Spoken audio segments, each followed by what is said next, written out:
This is most definitely true. Our cat owns this house. Her name's Smokes Mackenzie. Smokes, would you say in all honesty, and I'm not lying about this, that you are a slag? Look at you. What are you doing? Yeah, close those legs. It's only 9:15 in the morning. Right, this is my room at my nan and granddad's house. I moved in here in the summer, autumn sort of period of 2004 after my mum had passed away in the old house and I couldn't stay there anymore, so I had to come and live here. So yeah, I moved in. My lovely nan and granddad who put up with me through all the rough times and that. Kurt Cobain and Biffy Clyro, who are like my favourite band at the living, because Kurt's obviously dead, but Biffy Clyro, they're my favourite band. Yeah, I just can remember being able to play.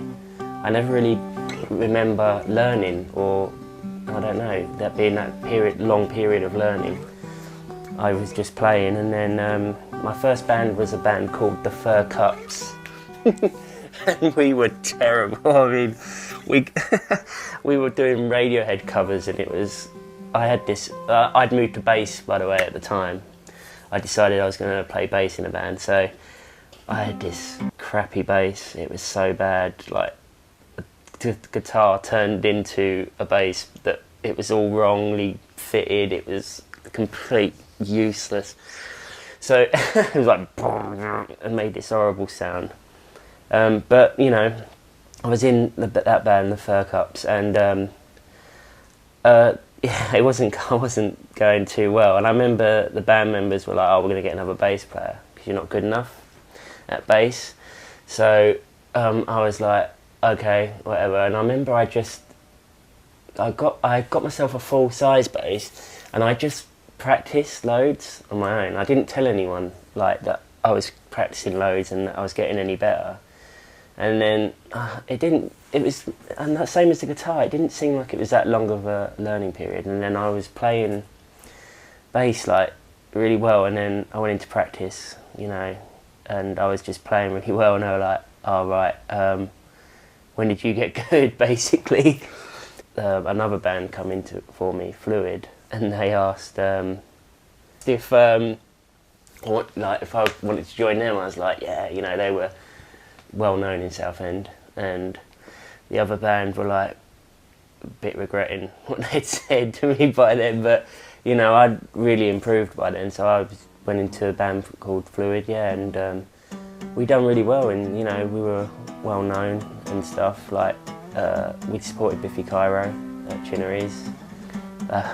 We supported 80s Matchbox Beeline Disaster and stuff like that, you know. So, and supporting Biffy Clyro was like a major thing. I was like hanging backstage like with my idols basically. They listened to our whole set on the wall there. I just remember I was like halfway through the set, I look up and they were just watching, and I was like, wow, this is pretty amazing. But yeah, and then that kind of petered out because I messed it up through drink. I messed up that whole situation, really. Drink, that's when it started all affecting things I was doing. It runs in the family. It's my mum here. I think she was drinking before I was born. I lost my other granddad, my dad's dad, to alcohol. I've got cousins and stuff that have drunk themselves to death on my mum's side. I was dependent on alcohol for about 3-4 years, probably heavily on it, drinking every day, 24/7. My favourite drink was Strongbow, cider, or yes, any cider. If I was in the pub, it would be cider and black.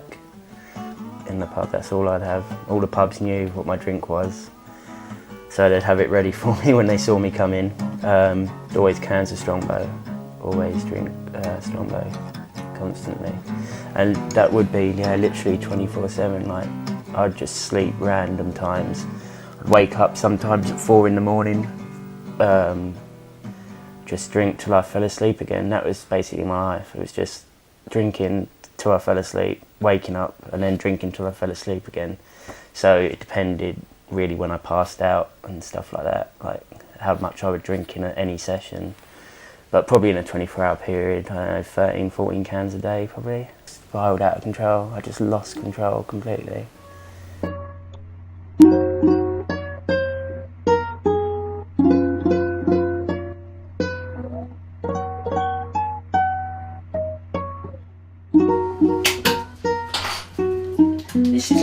This was my best friend during my heaviest periods of drinking. If you go down there too late, then she might just stay still with you. She got me through all the hard times when I was just drinking on my own and stuff. She was always there, so she was a big help for me. It's a cat, but there you go. Yeah. This is my brother's t-shirt that he wore in day out, and his favourite team, Liverpool. My dad got this done for me when Lewis passed away, which was really nice. My nan likes to come in and talk to it. Kind of thinks it's Lewis sort of thing. She comes and says hello and good morning and all that, like every day. So Lewis would come around here every day. That he'd come around all the time. We'd both have a can and we'd go for a walk, like down to the seafront, sit on the beach, have a can down there, and then go to the pub together for one.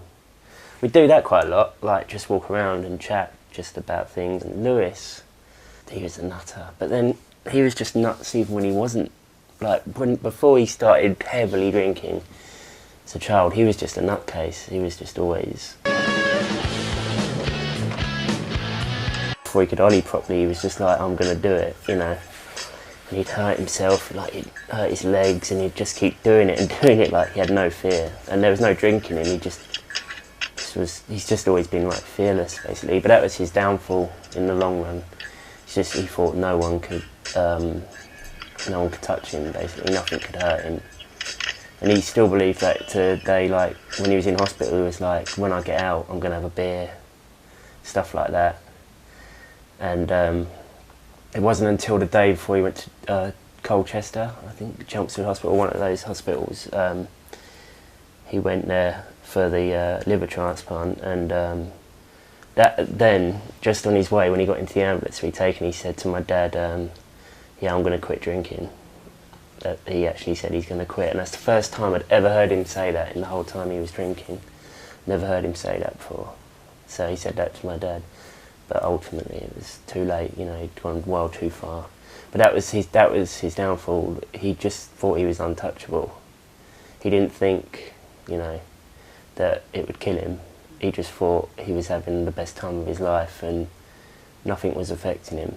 You know, he just wasn't scared. I'd ask him if he was scared of death, and he'd always say no.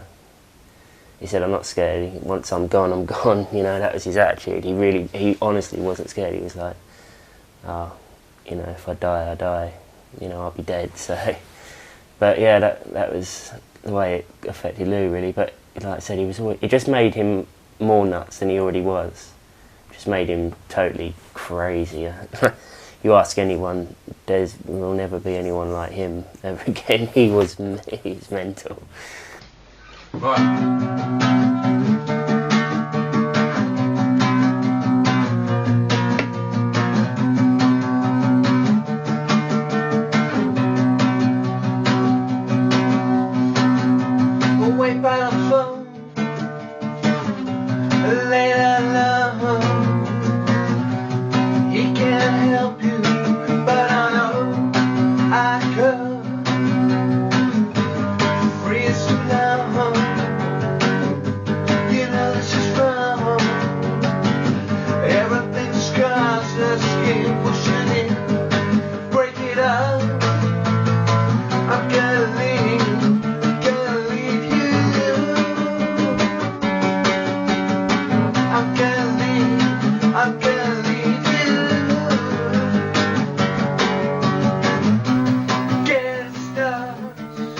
When Lewis died, that was it. That was it then. Because he thought he was invincible. I did. Everyone did. You know. And then no one thought that was going to happen. There's blood in my spoon. You're out of my handshake. I'm out of your blue.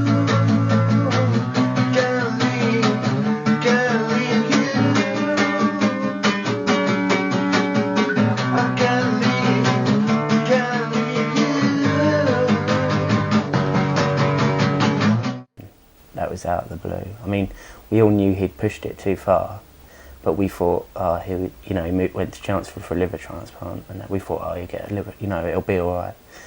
And then when the doctor rang up and said, like, he's lost too much blood, he's on a life support machine, but he's not gonna be able to live on his own again. And then when Dad made the decision, you can turn the machine off, that was it, straight away. As soon as I told that happened, I just said, that's it. He's 25 years old, and that for anyone out there, that thinks that they can just get away with it when they're young, that's a load of bollocks.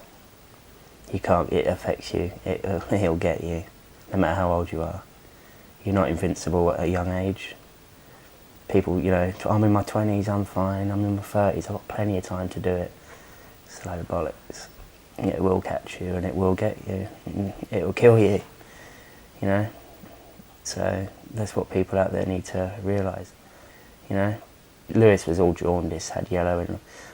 When I did that, I could see yellow was starting underneath my eyes as well. I mean, I'd tell myself it wasn't, but I knew it was, and I just said, that's it.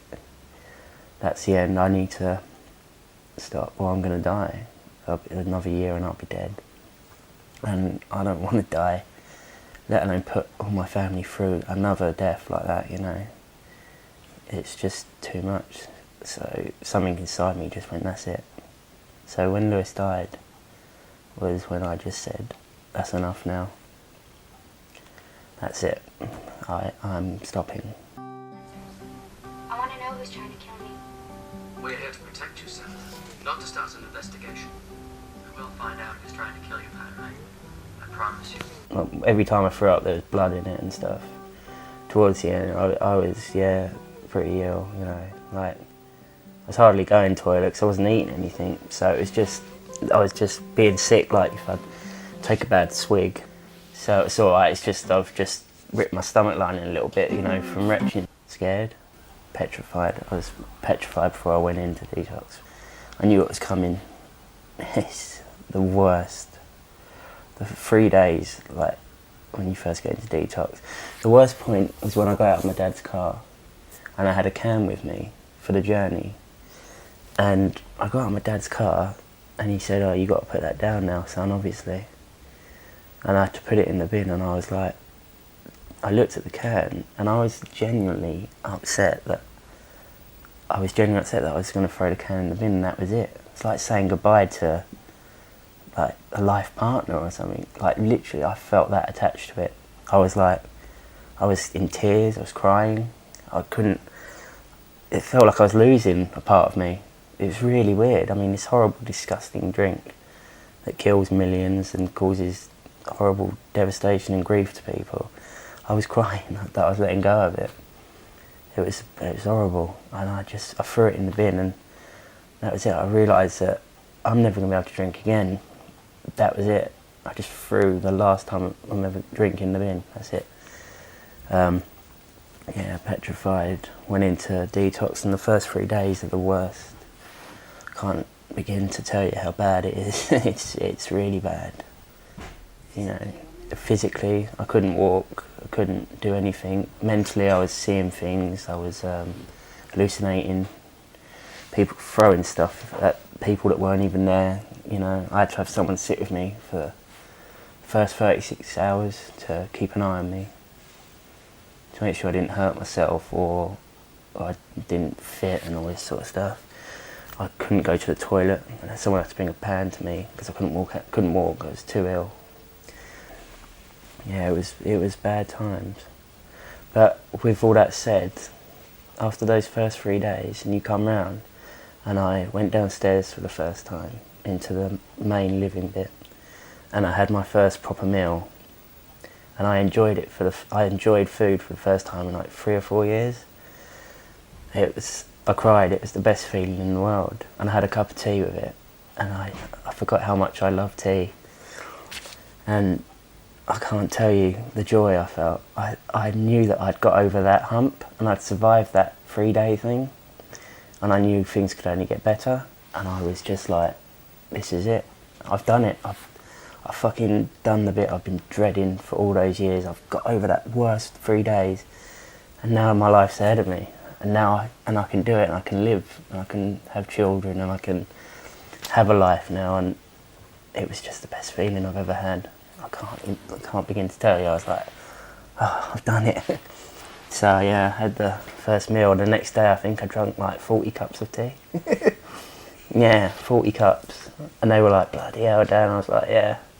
Just it was free for tea. I was like, yeah, I was like hammering it. 3 sugars in it. Yeah, but it was the best feeling in the world, you know. I was just so happy that I did it. So from going from the lowest point of my life to 3 days being the happiest I've felt in God knows how long, it took 3 days just to go from my lowest to feeling the best I ever had. It's quite bizarre, really, in that short period of time. It means a lot to me because I'm very proud of him for what he's done, and he's done very well. It means a lot to me. Yes. Yeah.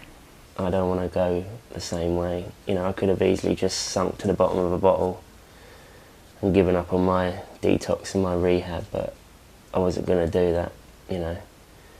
And yeah, I'm sure Lewis wouldn't have wanted that, you know, just for me to carry on. So yeah, carry on. But yeah, so start rebuilding again, and yeah,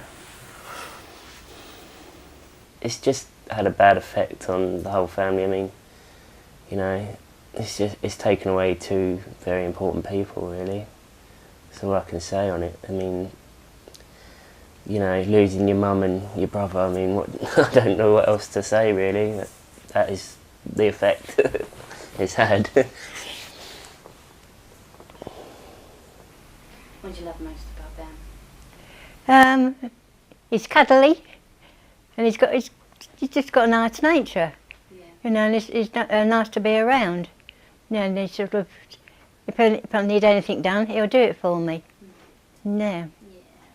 Yes, he's lovely and cuddly.